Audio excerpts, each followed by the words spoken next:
don't give it to your friends and family to read. Mm, Just try and get it in the hands of someone who knows, like a publishing professional or a teacher, a writing teacher, a creative writing teacher, another author, if you can get a mentorship or if you can pay for a manuscript assessment. And do that when you've got the book to the point where you think you can't do anything else with it. You've done several drafts and you just think, I can't physically do anything more. I need somebody else's opinion on this.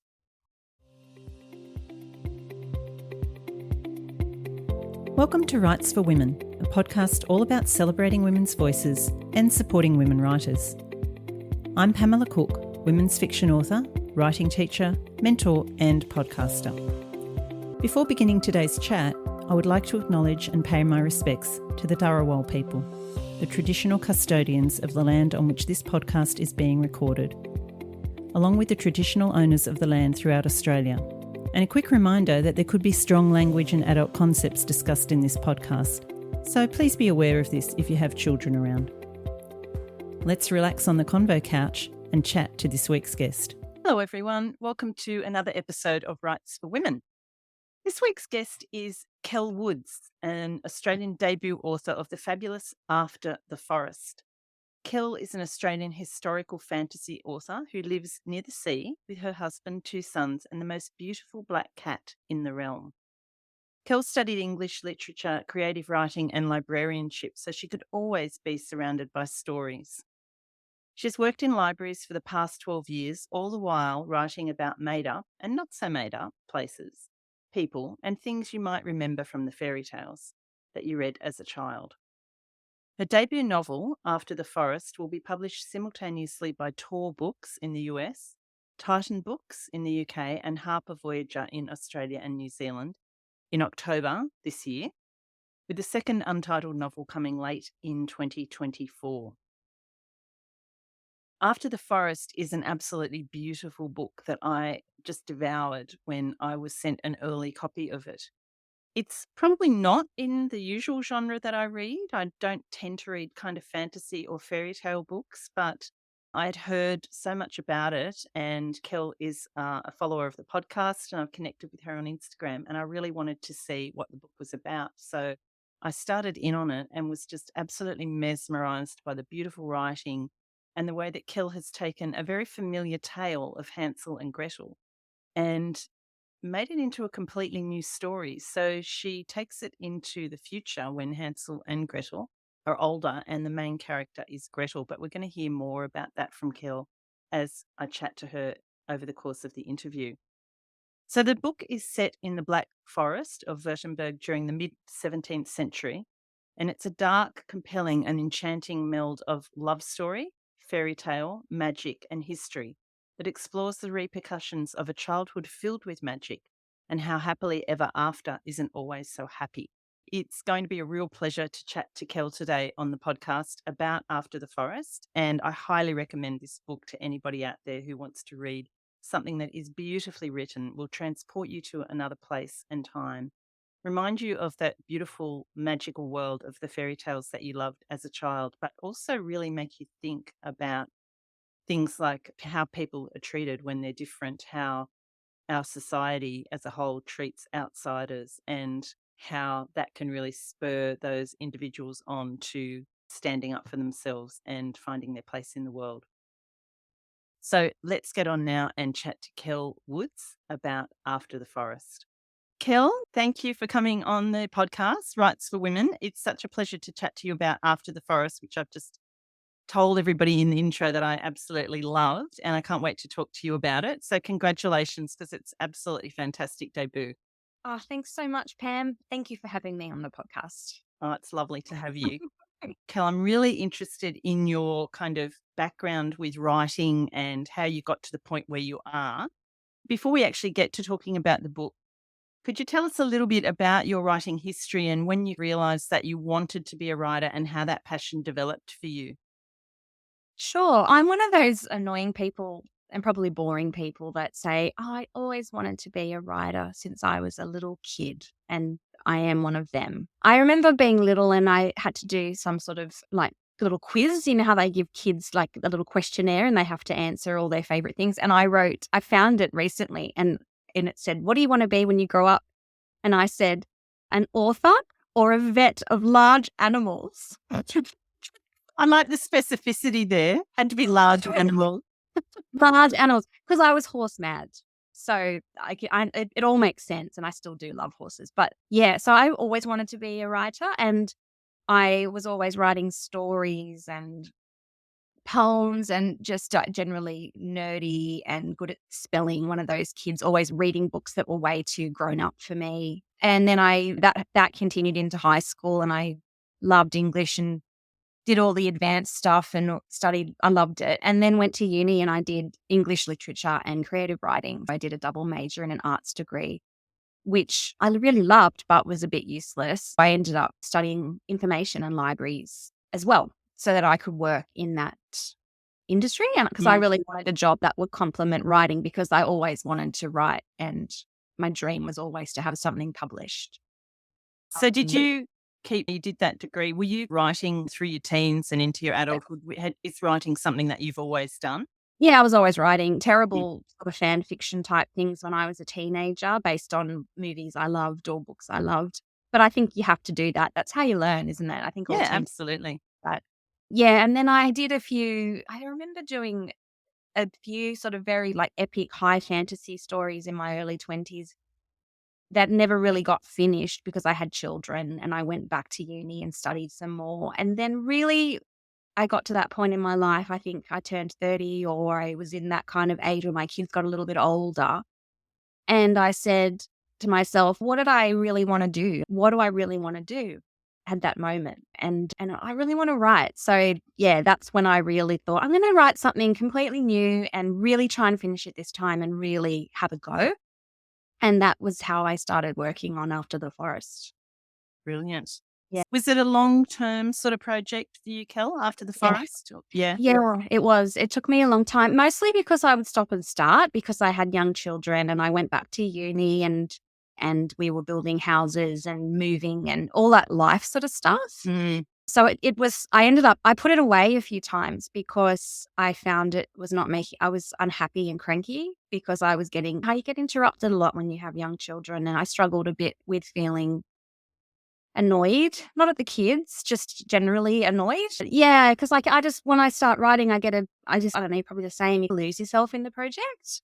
And I kept getting ripped out of it mentally. So I did put it down and step away from it quite a few times. It was years that I worked on it, but if you look at the amount of time that I spent, it was much less, probably 3 years, something like that. Yeah. And then I actually read Bitter Greens by Kate Forsyth and went, oh, that's an amazing book. That's the kind of book I want to write. So I started going to Kate. Yeah. And then I realized that Kate teaches. And so I was like, this is the person that I need to go and do. Because I was doing classes at the Australian Writers Centre and I was always going to workshops and classes that whole time and always working on it. And then, met up with Kate, did some classes with her. She's an amazing teacher. Yeah, I've done a course with her. I think I did a workshop at the Romance Writers of Australia one year with her. Yeah. And I follow a lot of her stuff online and that. She's brilliant, fantastic teacher and so knowledgeable. Yeah. Yeah, and so generous and kind as well. So I ended up going on a retreat with Kate as well. And then while I was on the retreat, she mentioned that she does one mentorship a year through the ASA, that it's highly competitive, and that's how you can get a mentorship with her. And I was sitting there thinking, I'm going to get that mentorship. That's mine. I was like, I really want that. And I got it. I applied for it and I got it. And then I had the chance for Kate to do a structural edit on my manuscript, and she helped me. She did about 3 edits. She was very generous with me. She liked the book and she thought it had legs. So she was instrumental. I feel like it was such a invaluable opportunity to have her looking over my work and telling me how bad it was and then telling me how to fix it.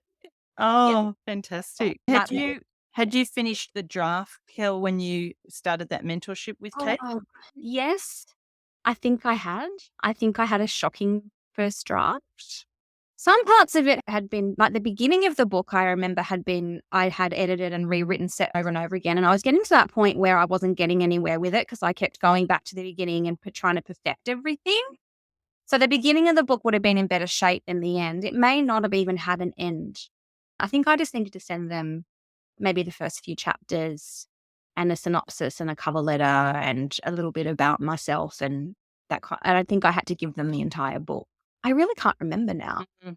So that was amazing. I think the ASA is still doing that I think they mentorship. do, yeah. And I think Writing New South Wales also run mentorships. So, yeah. And so would you say that that was a really important part in your sort of path to publication?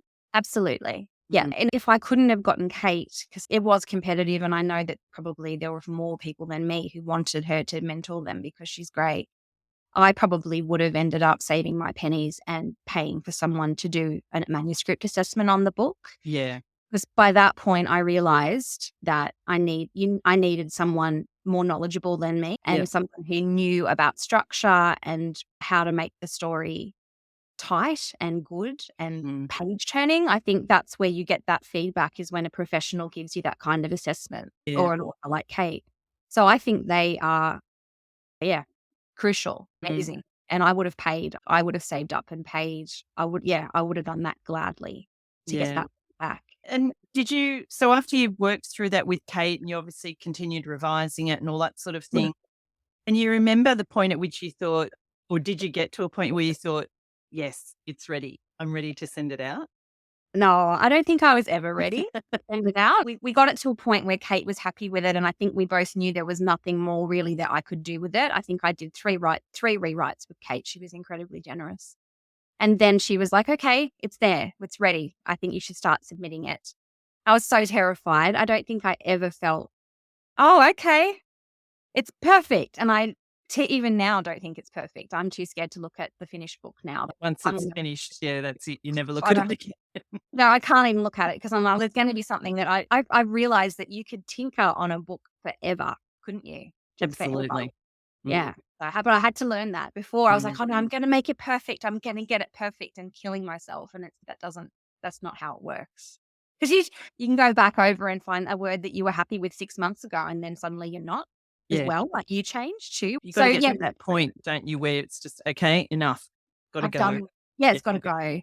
We weren't there. I knew that there were probably things that weren't working in the book, but Kate felt that it was ready enough that we could start sending it out. Kate recommended that I look for an agent because the book isn't set in Australia, because it's set in Germany and it's fantasy. It was something that might be worth looking into pitching it overseas. So we went that way with it. And then I did look at Australian agents. It was all during COVID. This was all in 2020. Yeah. A lot of agencies weren't even open for submissions. I don't think any Australian agents were interested in fantasy. As soon as fantasy was just like, no fantasy. And I was like, I can't. That sort of cuts me out because there's magic and all sorts of. Yeah. There was only, I think, one who was interested, and I got some amazing feedback from her, but I wasn't right for her. She didn't take me on. And so then I started looking at overseas agents. And then, I was pitching to agents in the US and the UK. And I think it was my first or second round of pitching, my agent got back to me and said, "Can you send me the full manuscript?" Mm. That was the most exciting moment. Cracking too. Yeah, that's what you want. And oh my God. So sent her the manuscript. She asked for it the same day. So I sent that to her on Sunday night, and she received that Sunday morning in the UK. And then when I got to work on Monday morning, I quickly checked my email before I started work, and she had said, "Can you send me the full thing?" So she asked for it Sunday night. So she kind of got into it on that. And it was a Sunday too. I didn't even expect her to look at her inbox that day. So that was a bonus too.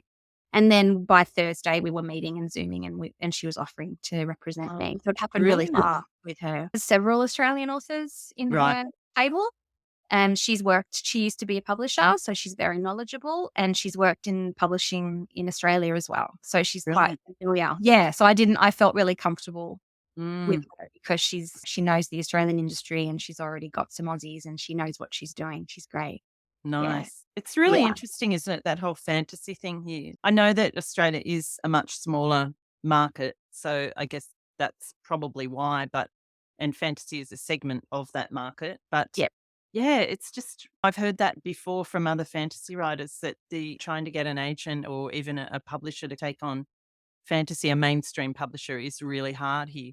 It is. I think with fantasy, you tend to need to get a deal or go well overseas first. and then it tends to be something, and then it tends to come into Australia, Mm. right? Like most fantasy we have here that you see has come from the UK or the part of a Commonwealth, right? So getting it off the ground just here is quite difficult because it's a small market. I get that. I think when HarperCollins do fantasy, so I think they're one of the only ones in Australia and I'm with them. Was it very long after your agent picked you up that she was able to get a publishing deal for you? Yeah, it was because she's very hands-on agent and she edits. So Okay. so when we met, there were she asked me, was I willing to do more work on it? And I said yes straight away because I knew that, like, I was still not sure it was 100% right. And I said, yep, 100% ready to do the work. And so we got into it. She did a structural edit, which was amazing. And then I spent a few months, like maybe, I don't know now, 3, 4, 5, maybe longer. Not even, actually. I don't know. Mm. Maybe just delete that, Pam, because I don't know. Okay. Yeah, I'll I get that bit. Yeah. So I probably spent a few months Yeah. working on it. And then she started pitching it in the States and the UK. Yeah.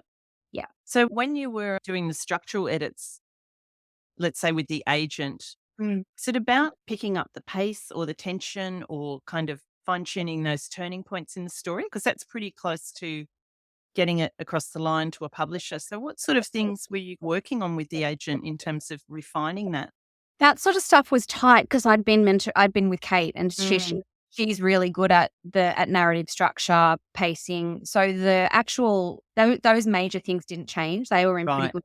So the overall structure was in good nick. It was more things like the minor characters. Okay. I remember I'd named there's a gang of mercenaries, and I had named them all and was laboriously trying to make them all their own characters. And it was like, well, there's just too many of them. You don't Right. even need to name them, Kell. Let's just streamline this for the reader. So it was more of those making Greta less historically accurate, because in those times, women they wouldn't have spoken up or pushed back. It's a really fine line, isn't it? I struggled with that because I said to Julie, my agent, I said, yeah, but it's historical. It's historical fantasy. And I'm trying to make this, I've done all the research. Like, it's meant to be historical. And she said, yeah, but you're also writing fantasy. You're allowed to make her strong. You're allowed to change that character. And so that was really hard for me and you would know that, Pam, like when it's history, it's like you really want to stick to what was true. And I don't think it would have been easy for women to have pushed back. It just wasn't many options for women to be vocal and strong. So I really had to think about her as a character. And I think just things like conflict, like there were some of the relationships between the characters that weren't quite working. Like, I think I had to change. Greta was angry at one of the characters for half the book for a reason that really wasn't strong enough. And so I had to go back through and change that relationship, which was really hard, actually. 'Cause every single time they spoke to each other, that needed to be changed. And especially when you've worked on it for all that time and done so many different revisions, like it's so hard to actually see that. It's great to have somebody else pointing it out for you, but then you've got to actually go in and do that work, haven't you, yourself? So Yeah, yeah. And it was all that delicate stuff, like dialogue. It would be going through and just delicately changing the conversation between two characters to just make her not as, so it was delicate kind of stuff. Yeah, if that makes sense. It wasn't big up. The structure of it was good. And the beginning, the first, like Kate and I worked on the first page, because that first page is really where that's gonna make a huge difference. So the beginning was good. I think the structure was tight. The ending, like I find endings really hard, even though I've planned and I know where it's going. They are really hard. So I think we worked on the ending quite a bit too. So it went out to quite a few publishers, you were saying. And how long roughly did it take before somebody jumped at it? A few weeks, I think. It was a couple of weeks. That's good. Yeah, it's pretty quick. It was pretty quick. There was interest in the States. Yeah, Tor came on board pretty early, which was amazing because they were my dream publisher. As far as international, not that I even really dreamed really about international, but as far as that, they were like a dream publisher, and I couldn't believe it when they were interested. And then there was one of the other big 5 publishers over there that was interested as well. So they had a little bit of to and froing, and we had meetings, and it was all very surreal. I was in shock the whole time. Looking back, I don't think I even appreciated how amazing it was because I was just so shocked. And so then we ended up going with Tor, and they've just been amazing. And then from there, the sub rights were sold through to HarperCollins and then also Titan Books. Okay. Brilliant. Yeah. And Yeah. we're going to actually get onto the actual book in a minute, but are they Mhm. going to have, is that a simultaneous release in all 3 territories, Kel? Yeah. Yeah. So they're all, so the UK and the US are coming out on the 3rd of October, and then Australia are coming on the 4th. When you put the time differences, it will be almost the same. I reckon there's going to be a lot of champagne popping in Huskisson over that 24-hour period. Yeah. Probably. Yeah, we're having an event in Husky, so we're having a local launch. Excellent. In Huskisson, which will be really nice. And my publisher's coming down to have a chat with me. But we haven't really publicized that yet. It's coming. But yeah, it's going to be exciting. And then we're doing a launch in Sydney as well on the 10th. Good. Okay, we'll get on to talking about that. So through. Now, the lead into talking about After the Forest, it's obviously based on a fairy tale, and you were saying that you were inspired by Kate Forsyth's Bitter Greens, which is about the Grimm brothers and the early fairy tales that evolved. Where do you think your love of fairy tales has come from? Look, once again, when I was a little kid. So I was the kind of kid that was dressed up as Maid Marian most of the time and pretending to be a princess and with a sword probably as well, and being a mermaid at the beach. I was like that kind of kid, and I always was a really big reader, and I loved fairy tales. I remember reading The Princess and the Goblin, which is one of the first sort of fantasy novels. I had a copy of that and I loved it. So yeah, that was always there. And when I would have been maybe 18, 19, I read Juliet Marilia's Daughter of the Forest. I don't know if you've ever read that, Pam. No. Oh, it's beautiful. It's a retelling of the Six Swans fairy tale. Oh, okay. Where they turn into swans and the sister has to weave with nettles, like really painful, and she can't speak the whole time. It's just amazing. And so Juliet set that in like Dark Ages Ireland. Wow. And it was this amazing historical fantasy that had this beautiful love story running through it and was like rich and vivid and just made that fairy tale real. And so I loved that book. I've got my original old battered copy on my bookshelf, and Juliet is one of my favorite writers. And so then I read Bitter Greens and I was like, oh yeah, this is the kind of books that I love.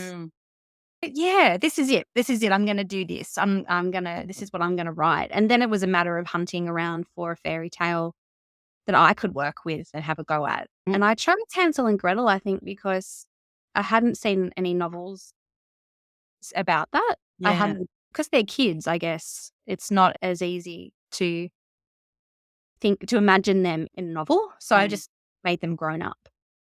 It was such a great move. Honestly, I think that would have been an instant appeal for agents and publishers because it's something just so different, just to transport those characters into the future.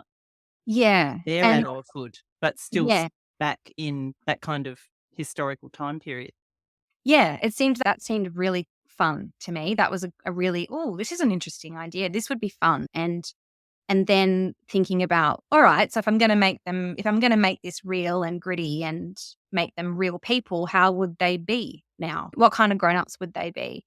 Surely you don't just live happily ever after you've been through something like that, especially in a time that was strictured and superstitious, and the 30 Years' War had just finished. So that was a religious war. And so incredibly superstitious, scary witch hunts, all the witch trials were happening in that time. And so when you start to think about it in that context, it gets very interesting. It does. Yeah. So if we go any further, you better tell us what the book is actually about. We know it's based on the Hansel and Gretel fairy tale, but give us the blurb. Yeah, so it's Hansel and Gretel 15 years after they were children, and they're still living in their little village in the Black Forest, and they're still troubled. Their times are still tough. Greta is a gingerbread baker and she has this amazing red hair. And because she was the one who pushed the witch, she's viewed with a little bit of superstition and mistrust by the villagers. And Hans is about to lose their house because of a gambling addiction that he has. And he's often on the drink and a bit selfish and reckless and wild. So they're dealing with their trauma and the repercussions of that horrific childhood. And their fathers has passed away. Their mother died right back when they were kids. That's when it all started in the fairy tale. So they're their own little family.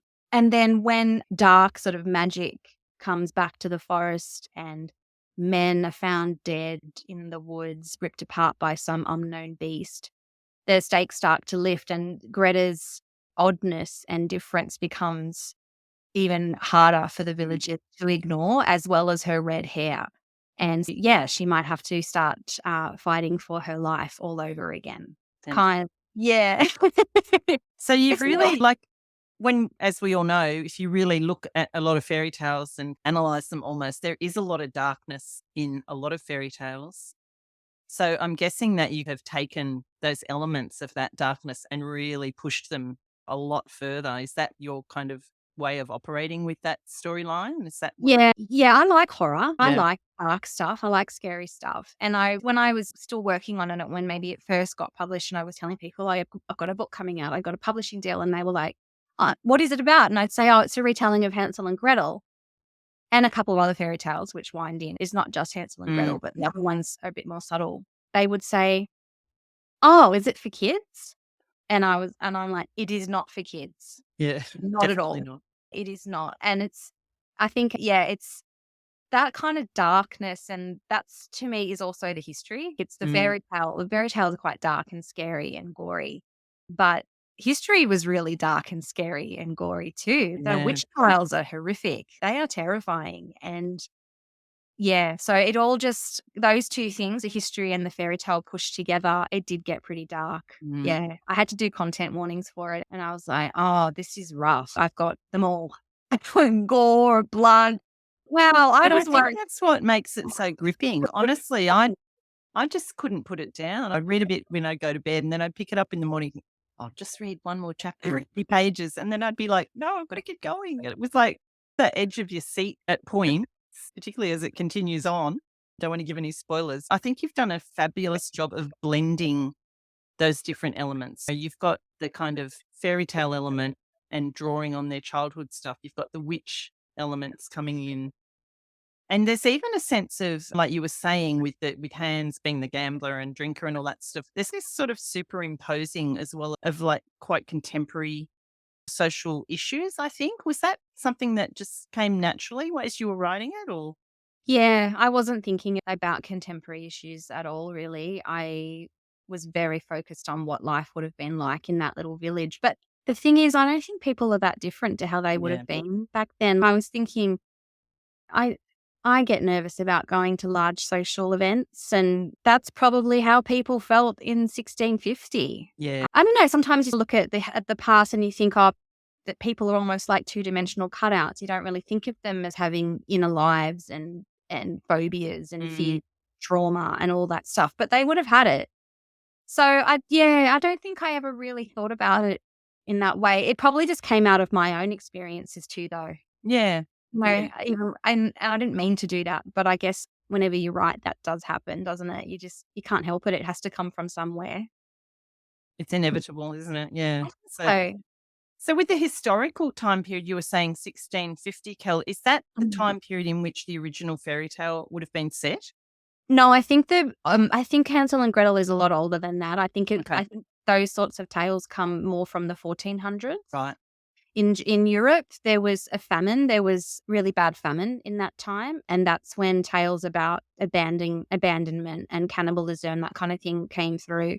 There are records people did leave their children in the forest. That was a bit of a thing because they couldn't feed them.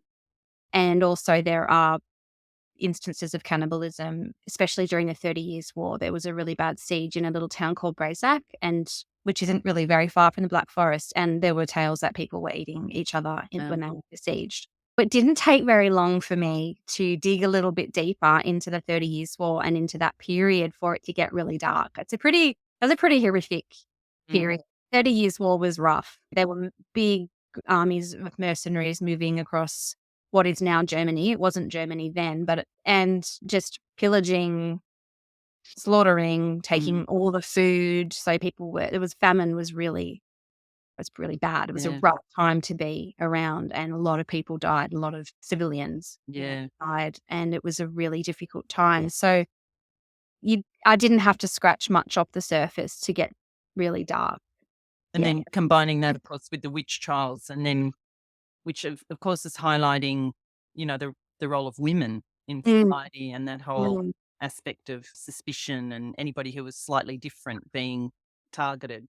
Yeah, that kind of feeds directly into the war, because generally witch trials would happen historically when there had been times of upheaval or times of famine or war or any kind of upheaval and disruption and darkness in society. They would look at witches Mm. as a course, because they only had religion, they didn't have science. It was all very superstitious. So yeah, two of Germany's biggest and most infamous witch trials, which were at Wurzburg and Bamberg, and I mentioned Bamberg in the book, you probably remember, they happened during the 30 Years' War. And so there's a direct connection between war and famine and plague and witch trials. Wow. It's really interesting because I guess you have to blame someone, right? Yeah, that's Yeah, and then, of course, it would be the women, Blame the women. especially the older women who weren't married and didn't have any male relatives were a target. They were easy prey. They didn't have anybody to defend them, and red hair really was a sign of witchcraft, and devil, the connection with the devil. But yeah, there was a lot for me to work with. Yeah, yeah. Tell us a little bit more about Greta as she appears in the book. Obviously, we don't want spoilers, but whatever you can tell us about her as the main character. Yeah, she is about 23 when the book starts, and she still lives with her brother in their little house on the edge of the forest. She is a gingerbread baker, and which I love that. I made a little bit of stuff up, and I made it that when the kids left the witch's house when they were children, she took the witch's recipe book, her grimoire, with Yeah, I her love scroll. that. Yeah, I had to add a little bit of something in there just to make the fairy tale connection tangible and to have something that was from the witch's house, so that just for that link. So that was the witch's book. And so she bakes this gingerbread that is addictively delicious. It's this magical gingerbread that it smells so good, and it's like almost lures you towards it, this intoxicating gingerbread. And she sells that at the markets and at festivals, that kind of thing. And that's how she keeps money coming in, because Hans is pretty useless. As I said, she's got this amazing red hair, but to her, it's not amazing. She hates her hair because it's a mark of the devil and witchery. And yeah, she's a bit isolated and cast off from the rest of the village and quite lonely. Yeah. So you had a lot to work with in terms of having a character who goes on a journey of change, didn't you? You know, Mm. Yeah, absolutely. But that was something that I really looked at. How's she going to change throughout the book, and how is she going to end up at the end of the book, and what is special about her? I'm interested in the fact in the fairy tale that it was the little girl that pushed the witch and saved the brother. It wasn't the boy, it was the girl. And I know that women would have done most of the chores and the housework and cooking in that time. And I understand that she probably put Hans in the cage, or Hansel in the cage, because she would have made the little girl help her around the house or whatever and cook. But I felt that was an opportunity to make Greta a little bit more special and a little bit more different. Like, why was she treated differently to her brother? He was meant for eating, but she was not. She was allowed to wander around the house and help and do things. So that I found that a little opportunity to make Greta perhaps more interesting and different. And there's something about her that is different, and there's a reason that she's not fitting in society. And then by the end of the book, she knows why. And Yeah. that's part of the story, is her kind of getting over that shame and guilt and all the horrible stuff that happened to her as a kid, and to stop blaming herself and maybe just loving herself a little bit, which I think a lot of women have to go through that. Yeah, I think so too. That's what I mean about, I think you've done a really great job of kind of taking that universal story, like you say, it's contemporary, but it's also universal, of a woman being in a situation and then coming up against all these obstacles, which is what we do, of course, in fiction, and then just showing that change in her. So it could be a story of a woman now in a similar situation, just as it was a story in a fairy tale or a story back in 1600s.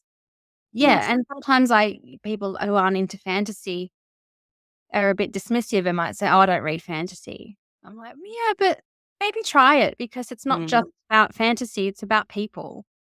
And Yeah. at the end of the day, that's a good book is the kind of book that you read it because you wanna see what happens to them and you worry about them. Yeah. And I think you can have that in any genre, in any kind of book. You know what I mean? I love books where I am so invested that I am so worried about them and that's what keeps me turning the pages. So I'm happy that you said that. That's great that you felt like that. We've talked a little bit about that historical time period in which it's written. And obviously, you must have done a lot of research into, like you were talking about the 30 Years' War, but just daily life there for the people and what it was like. How hard was it to then blend the changes that you wanted to add into that historical time period? Did you find yourself resisting changing that history? How did you go about doing that?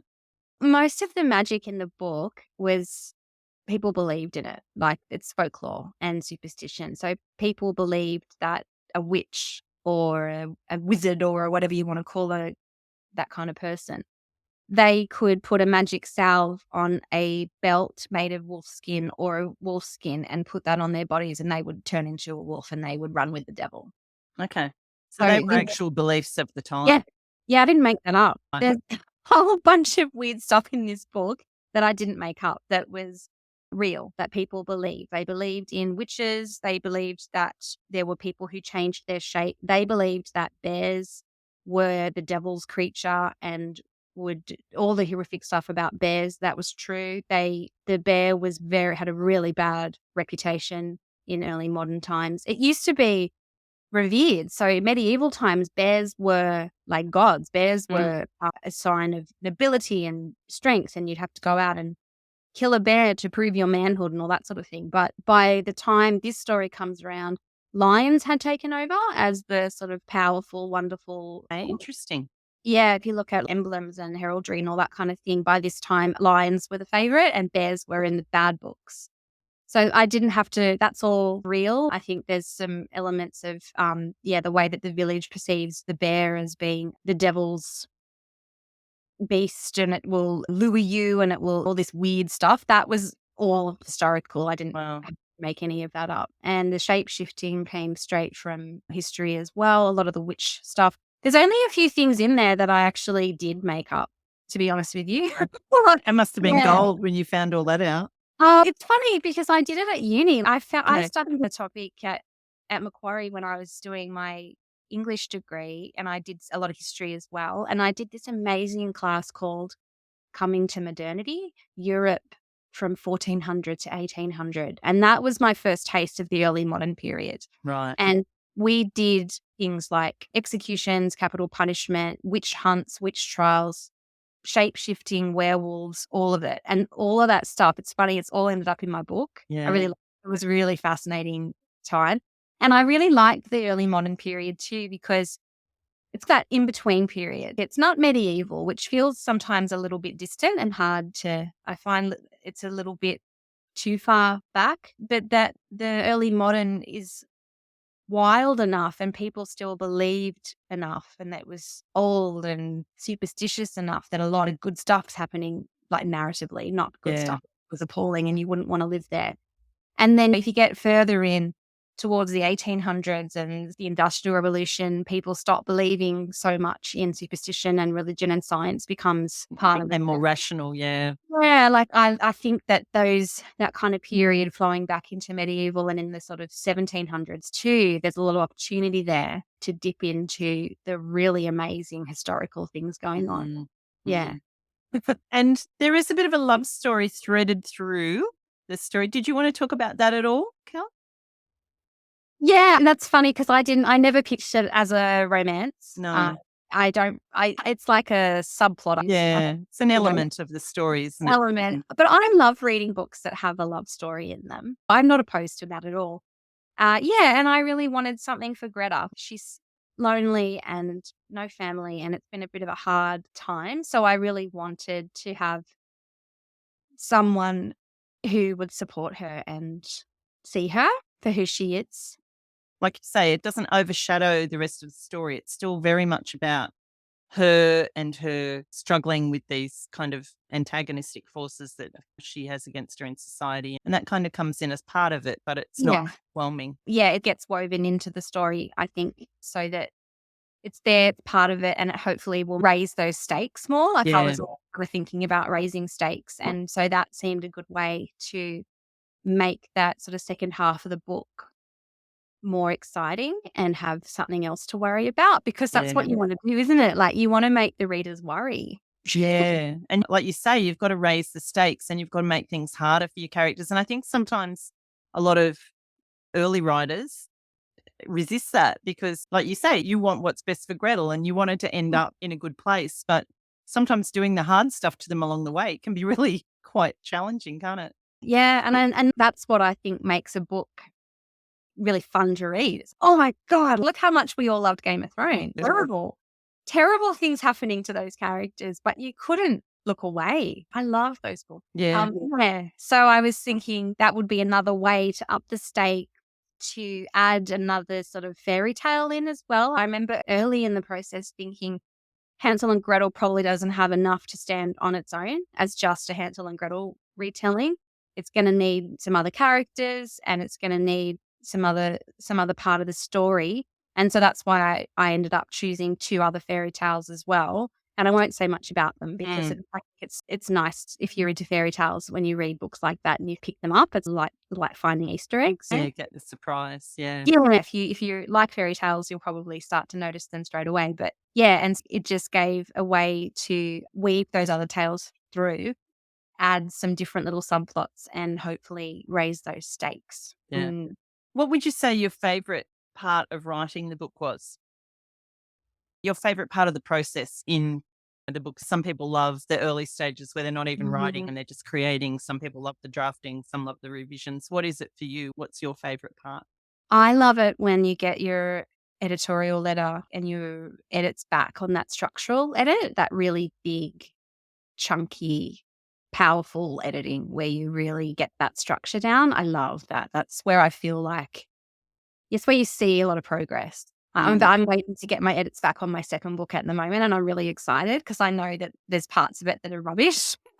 I'm like, oh, I can't wait to get in there and fix that and make it better and see how I can make it beautiful. And I really only think about who I have to get it back to at that time. Like I'm thinking that'll be my publisher and my agent, and really try and fix it so that it's better. I'm not afraid of the work. I really like the work.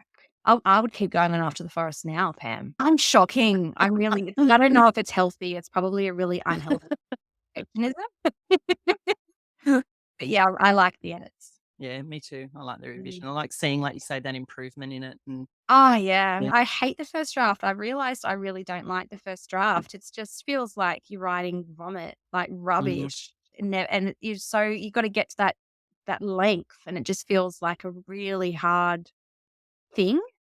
But once you have the book, it's great because you can fix it and mold it and shape it and make it great and get people to help you. What do you think? Even just having an editor is such a gift. Yes.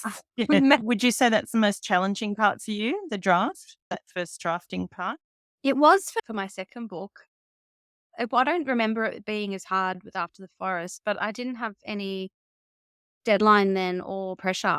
So I think that was more about working through it's not just a hobby that I do in my spare time now. It's actually a job now. So I think that's probably why I got a little bit frozen, like a little bit stage struck. I think that happens to a lot of people. Yeah, that makes me so much happier to hear you say that too, because that's the impression I'm getting, is that it's not easy. The second book's not easy because also in the back of your head, it's the back of your mind, you're thinking, can I even do this again?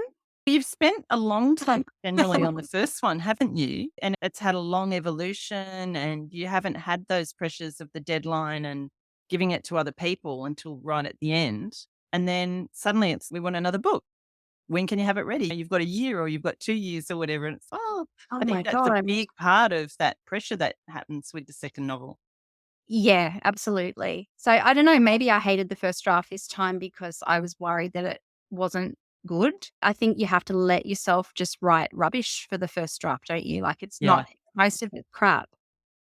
And I was having trouble with that because I was worried about not being any good. A little voice always telling you that you're not good enough and that it's terrible and what are you doing? And they're going to see that you're actually hopeless. And why did they even give you this deal? Like that little voice, right? So maybe that first draft was hard because of that. I don't know. But I definitely prefer editing. Yeah, yeah. So with the second book, Kel, like this would have been quite a different process for you, I imagine. And obviously you've got an agent and you've got your publisher and editors through them. Mm. You had the mentorship with Kate and a whole variety of different things that you did with that first one. Has it been like a super different process for you this second time round in actually getting that draft down? Is it something that you already had in the pipeline or was it something completely new that you were starting? I'd been working on this one for a while because it was a 2-book deal. So when we pitched After the Forest, my agent, Julie, had already said, so what else are you working on? And I said, I've got a couple of things and one of them is this book. And so she went, yeah, that's the one. So then she pitched that to Tor. And we already knew that this was what the next book was going to be. This was what the fairy tale was going to be Right. and it's going to be. So I knew that from 2020 and I'd already been working and thinking about it and just jotting down things for it before then. Yeah. Because I got some more good advice from Kate and she said, when you start pitching, when you start submitting to agents and publishers, have something else up your sleeve so that if they say to you, what are you working on next? You can say, I'm working on this and you can give process and you can show that you can work and produce more than one book. Yeah. So luckily I had got that ready. So when I was getting After the Forest ready, I also had a synopsis. So if anybody asked me, yeah, this is what I'm working on, it's what I do. So I already had, this was the book that I'd already had. And yeah, I knew and I'd had time to think about it. But then it was my first time of even editing and going through all of that. And because I have 3 different publishers, there was lots to do for After the Forest in each territory. And so there was quite a bit of work. And I felt like the second book was almost like the neglected second child. Like it hasn't had as much time and love. Yeah. But it's getting it now. So I think it'll be okay. Yeah, it's getting used to the whole thing. Yeah. Like you say, I guess you've got, which a lot of people don't have on that first experience, you've got 3 different publishers that you're dealing with. And in fact, I wanted to talk to you. I'm just going to do a little screen share for the people who are watching on YouTube. Here we are. So here's your 3 different beautiful covers. And your website is absolutely gorgeous, Kell, and it's so on brand, like amazing. Thanks. I worked really hard on it. Did you do it yourself? I did, yeah. Oh, it's lovely. It's beautiful. Thanks. So highly recommend everyone have a look at that. So if you're listening on the podcast, pop on to Kell's website and have a look at the 3 different book covers for the US, the UK and Australia. They're all quite different. So that must have been a really interesting process, getting the covers sent to you. And then did you have much say in what any of the covers looked like, or how did that whole conversation work with each of the publishers? Yeah, they were all different. We started the tour, like the American was the first cab off the rank, and they really wanted something that would stand out and be different. They didn't want it to be too dark. I think they were very amazing. Like they asked me my thoughts. We talked about designers. I got to have a look at different artists, and that's really exciting. So, we've sending you through this potential artist. What do you think of their work? And you get to have a look and think, and it's just great and exciting. So I had quite a bit of a say with Tor, with the US cover, and I really love it. I think it's really unusual.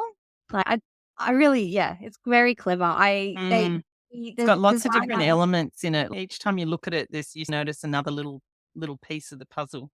Yeah. In earlier versions, there was blood dripping off the hand, and it was a little bit, it was a little bit scary. Blood, and just toned it down a little bit. And yeah, I really love that. That was designed by Andrew Davis, who's a UK-based designer. And he co-designed the Australian cover. So he got to work on the book twice, which was lovely. So he did the Australian cover, and HarperCollins Harper Voyager had a really strong view of what they wanted. And so I pretty much just let them go for it. And I knew Andrew was doing the cover too. So we talked about what I wanted, about how something with botanicals and something with red hair. I really wanted red hair on the cover, which I got, all 3 of them. Yeah. Red hair, botanicals, foxes and wolves and a bear and that sort of magical fairy tale feeling. And that's the direction that HarperCollins went. And Andrew, it was really interesting. I actually emailed him and said, "Oh my God, you're working on the book again. What do you know?" But the brief was really different. Like the 2 covers that he's done, I think, are quite different. I think he enjoyed that process. And the UK went for a much more, I think, more romantic. Ethereal almost, isn't it? And there's Yeah. that element of mystery. It's really pretty. Every time I look at them, I like a different one each time. Yeah. No, they're all beautiful in their own way. Yeah, I think so too. I like them all. They're just, How lucky are you to have 3 beautiful covers for your one book? I know. It's ridiculous. And I'm very lucky. I'm still pinching myself about all of this. I really am. Which leads me to my next question, Kel. Like you've gotten through that writing process and you're now getting into the period where it's almost launch time and you've had to do some social media. How are you finding all that business side of things? There's a lot of it, actually. That's something I really have to work on, just getting used to that. I think owning your own business, which my husband has done for his entire life pretty much. And he used to say to me, "You can never switch it off. It's always something that needs to be done in the back of your head." And I understand what he means now because I have trouble switching off.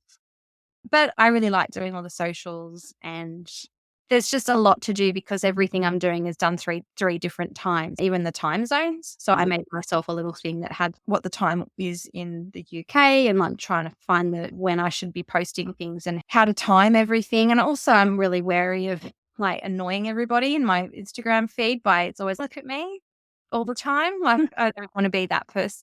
Yeah. I know, but I think you have to be, because you have to remember too that not everybody sees everything you post. Yeah, that's true. So while you feel that you're bombarding people with it, not everyone's going to see it. People are also excited to see you at launch time and they're happy to see your numerous posts. So keep going. I like seeing the posts. It's a real countdown, isn't it? There's that real feeling of, oh, it's only 2 weeks and it's only a week and it's incredibly exciting. I like watching when other people do it too. So yeah, I'll have to just get over that. But I have started scheduling posts to go out at 2 a.m. And I've noticed that I'm now getting, when I get feedback on Meta, it's saying, this is the best time of day for you to post. And it's 2 a.m. Right. So there's obviously I've been doing it more at that time, but also hopefully it's getting seen more when I'm asleep, which is just the weirdest thing. It's selling books in your sleep. Yep. Fantastic. Yeah. Right. And how are you finding fitting all this in everything that you're doing with your kind of home life and your family life? Because it's a big change. Like you were saying, it's now your job and you've got everything else to do, of course, as well. Yeah, luckily my children are in high school now. My sons don't really want to talk to me very much. Oh, that makes it handy. Yes. It's good timing in that respect. One's in year 8 and one's in year 11, about to start year 12. So they have their own lives and they're also quite autonomous, which is really nice because this would have been really hard when the kids were, I did this when my kids were little. Hats off to all those writers who do this with tiny people coming into their office and needing them. I think that's amazing. It's a real juggle. And I only work part-time outside of this now too. So I work 2 days a week outside of, I have a day job in a museum, which is great. I really like my day job. Right. Yeah, it's busy. Yeah. I'm not going to lie. I work 7 days a week, but I don't think it's any more busy than any other author who has a family and a part-time job and commitments. Yeah. I'm very grateful. I'm happy. This is what I dreamed of. Living the dream. Yeah. Kel, I'm going to let you go because we've been chatting for a while. But just before you go, a couple of things. What advice would you give to people who are out there maybe working on their first manuscript and keen to find a publisher and to get it out into the world? Is there any kind of bits of advice that you think are really important things for them to remember or to take into consideration? Yeah, I would say don't give it to your friends and family to read. Just try and get it in the hands of someone who knows, like a publishing professional or a teacher, a writing teacher, a creative writing teacher, another author, if you can get a mentorship or if you can pay for a manuscript assessment. And do that when you've got the book to the point where you think you can't do anything else with it. You've done several drafts and you just think, I can't physically do anything more. I need somebody else's opinion on this. I wouldn't give it to friends and family. I don't think that's a good idea. I just don't think they know really how to help you unless they are a publishing expert or an author. And sometimes it can be really awkward when they don't like the work and they have to lie and they're lying. And so I would just try and get really good feedback. And that might mean saving up a little bit and paying for someone through the Australian Writers Centre. Australian Writers Centre and ASA, Australian Society of Authors. Yeah. And also when you get that feedback, do what they say. Listen to them, because people are experts and professionals for a reason. And if they tell you that there's something about your manuscript that needs fixing or isn't quite working, just do the work. I would say just take it on board and do the work, because I think that's how you get it into a good place. And go to classes, learn, read. That's great advice. And never stop. There's always more to learn, isn't there? Yeah, always. Yeah, I still go to writing classes. I love them. I just like listening and learning about writing. It's fascinating. And I do the podcast. Yeah, absolutely. I get it. And I learn something from everybody that I speak to, which is fantastic. Oh, that's great. Kell, the question I often like to end the podcast with is, what would you say is at the heart of your writing? The heart of my writing. Probably that I want to make you escape and disappear into another world. Like I'm all about escapism. I read to disappear and escape into something else. It's entertainment, I suppose, in a way. But and also that beauty and whimsy and darkness. That's probably at the heart of my writing. When I write, I like to disappear into the beauty and the whimsy and the darkness. And I hope that whoever's reading the book will also disappear as well and get immersed in that sort of other world, that kind of magical world. That's why I read too. Yeah. It's that escapism. You certainly do that in After the Forest. So congratulations, because you've achieved that. And can't wait for the next one. Are we allowed to know what fairy tale the next one is based on, or is that a little bit of a I can't say much about it, but I can briefly say that it is about a fairy tale character who wishes that she had legs and not a shiny silvery tail. Okay. We're going to the sea. Yeah. Excellent. Love it. Love it. Cannot wait. So, Kell, where can people find you on social media? Yes, I'm at Kell in the Woods on Instagram and Twitter, or X, and I'm at Kell Woods Author on Facebook. I'm most active on Instagram, so that's probably where you'll see more. And I have a website that has all of the details as well. And that's kellwoods.com.au. Kellwoods.com.au. Yeah.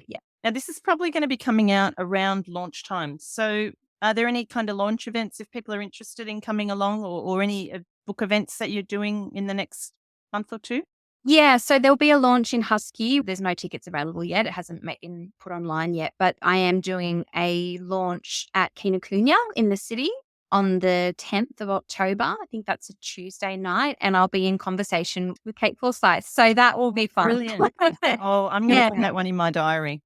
Oh, lovely. Yeah. So if anybody wants to come along and celebrate, that would be amazing. Oh, lovely. Yeah. Well, that's the main one. I'm doing an event at Better Red Than Dead with Lauren Chater as well. On the 14th.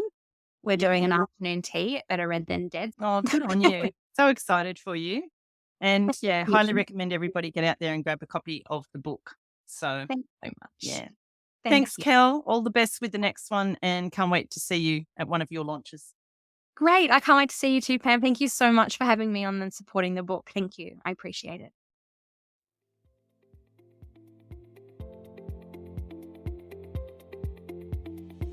Thanks for listening to Rights for Women. I hope you've enjoyed my chat with this week's guest. If you did, I'd love it if you could add a quick rating or review wherever you get your podcasts, so others can more easily find the episodes. Don't forget to check out the backlist on the Rights for Women website. So much great writing advice in the library there. And you can also find the transcript of today's chat on the website. You can find details on the website on how to support the podcast through Patreon, and you can connect with me through the website at rightsforwomen.com, on Instagram and Twitter at W4W Podcast, the Facebook page Rights for Women, or find me and my writing at pamelacook.com.au. Thanks for listening, have a great week, and remember, every word you write, you're one word closer to typing the end.